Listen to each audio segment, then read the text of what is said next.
Hi kids, Standard 3 GK. Take out your textbook.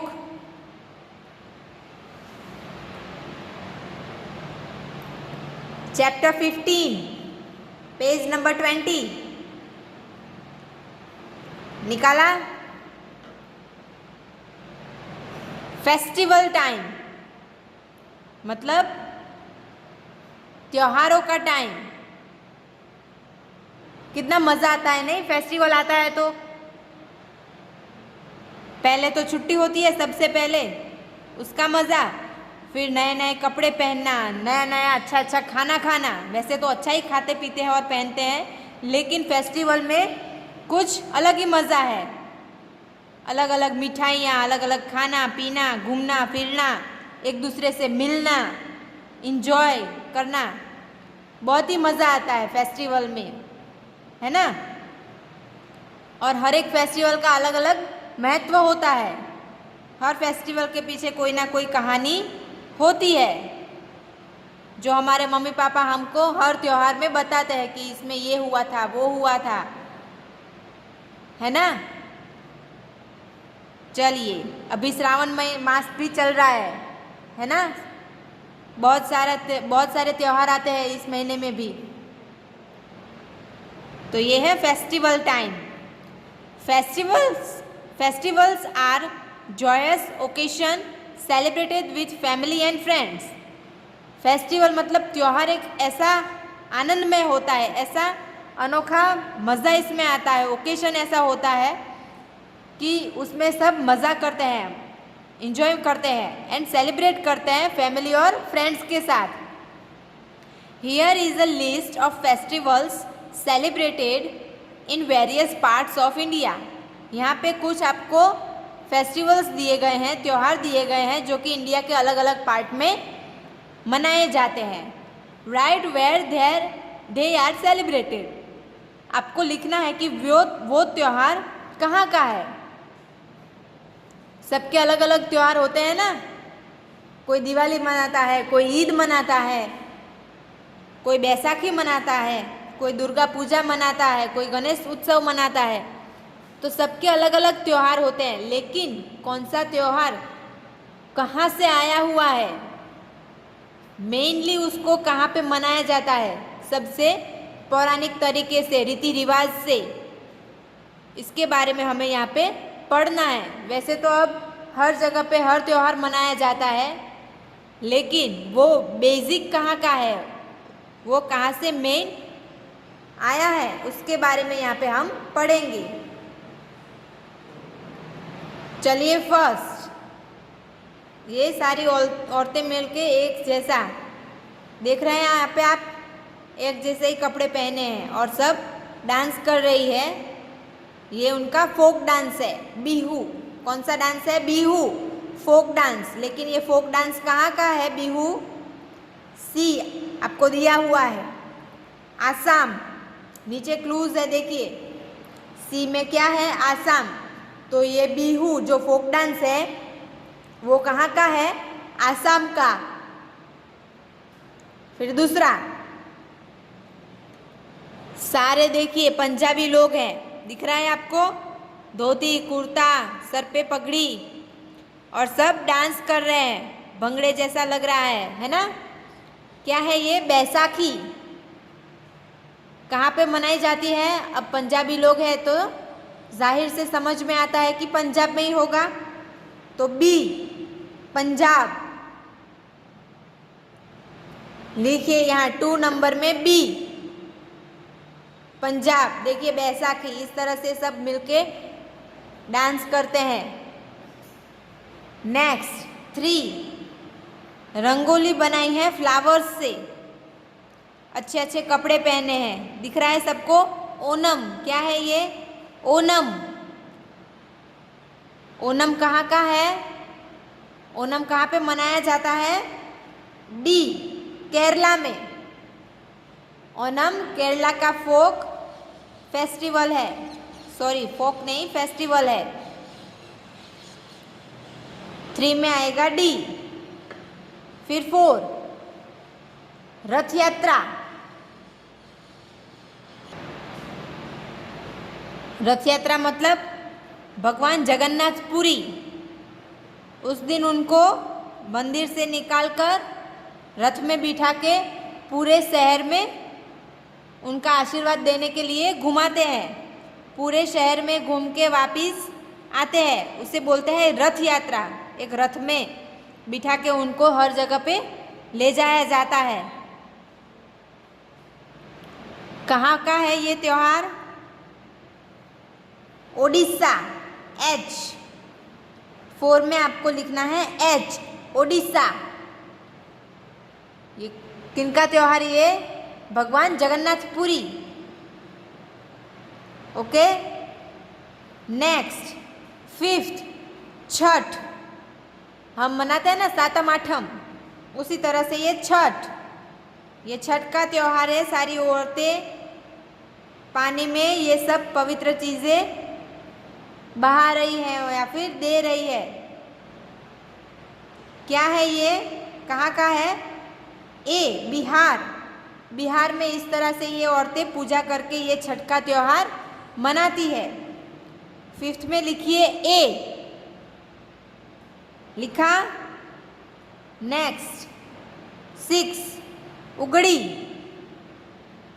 देखिए आसोपालव का, Ashoka tree का तोरण बनाया हुआ है और उस पे कंकु से लिखा हुआ है कुछ न कुछ, ओम श्री स्वस्तिक बनाया हुआ है। दिख रहा है सबको यहाँ पे? इस तरह से ये सजा के ये त्योहार मनाया जाता है। उगड़ी कहाँ पे? जी, आंध्र प्रदेश, तेलंगाना, कर्नाटका में। उगड़ी का त्योहार मेन कहाँ पे होता है? कर्नाटका में। लिखा सबने? Next Ganesh Chaturthi 7 number. अब तो हम सब भी गणेश चतुर्थी मनाते हैं, गणेश उत्सव मनाते हैं। भगवान गणेश को घर पे लाते हैं या फिर पंडाल बना के वहाँ पे लाते हैं। अब तो हर जगह ये मनाया जाता है, लेकिन फर्स्टली मेनली ये कहाँ पे बनाया जाता है गणेश चतुर्थी? महाराष्ट्र में। लिखिए ई, 7 में लिखिए ई, महाराष्ट्र। लिखा। नेक्स्ट दुर्गा पूजा। दुर्गा माता की पूजा होती है बहुत धामधूम से। जिस तरह से गणेश फेस्टिवल गणपति के लिए हम मनाते हैं, उसी तरह से दुर्गा पूजा माता दुर्गा के लिए मनाया जाता है। कहाँ का है ये? बंगाल का, वेस्ट बंगाल, एफ। 8 में लिखिए एफ, वेस्ट बंगाल। लिखा सबने? बिहू 1 में सी, 2 में बी, 3 में डी, 4 में एच, 5 में ए, 6 में जी, 7 में ई एंड 8 में एफ। तो ये थे फेस्टिवल्स। क्या थे? फेस्टिवल्स जो हर जगह पे अलग अलग रीति रिवाज से मनाया जाता है। ओके, आ गया सबको समझ में? Next chapter 16 places and nicknames. जगह दी गई है और उनके निकनेम दिए गए हैं। मतलब जैसे आपका नाम राजेश है तो प्यार से आपको राजू बुलाएंगे, उसी तरह से ये कुछ प्लेसेस है जिसको उनकी फेमस जगहों की वजह से, उनको दिए गए निकनेम की वजह से जाना जाता है। वो निकनेम कौन से हैं और वो निकनेम कौन से प्लेस के हैं, वो हमें यहाँ पे जानना है और लिखना है। आया सबको समझ में? चलिए, some cities have become famous by their nicknames. कुछ कुछ सिटीज़ हैं जो अपने निकनेम की वजह से जाने जाते हैं। Read the questions below and mark the correct answer. आपको नीचे के क्वेश्चंस पढ़ने हैं और ऑप्शन में से उसके सही आंसर ढूंढ के लिखने हैं कि वो कौन सी जगह है। आया सबको समझ में? चलिए टिक करना साथ में। First,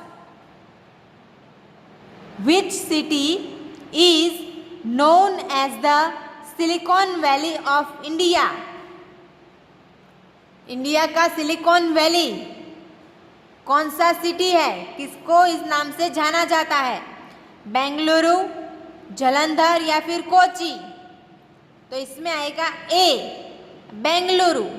silicon Valley of India Bengaluru, A में टिक कीजिए। Second, which city is known as the orange city? Orange city, केसरी, सैफ्रॉन सिटी, केसरी सिटी। कौन से सिटी को इस नाम से जाना जाता है ऑरेंज सिटी के नाम से? सिलीगुड़ी, पटियाला या फिर नागपुर? तो नागपुर। सेकंड में सी में टिक कीजिए। Next, which city is known as the city of lakes? बहुत सारे लेक्स है, बहुत सारे तालाब है, इसकी वजह से इसको नाम दिया गया है सिटी ऑफ लेक्स। कौन सा सिटी है वो? वडोदरा, जयपुर या फिर उदयपुर? उदयपुर, सी में टिक कीजिए। 3 में आएगा C. Okay. Next, which city is known as the city of pearls? Pearls मतलब मोती।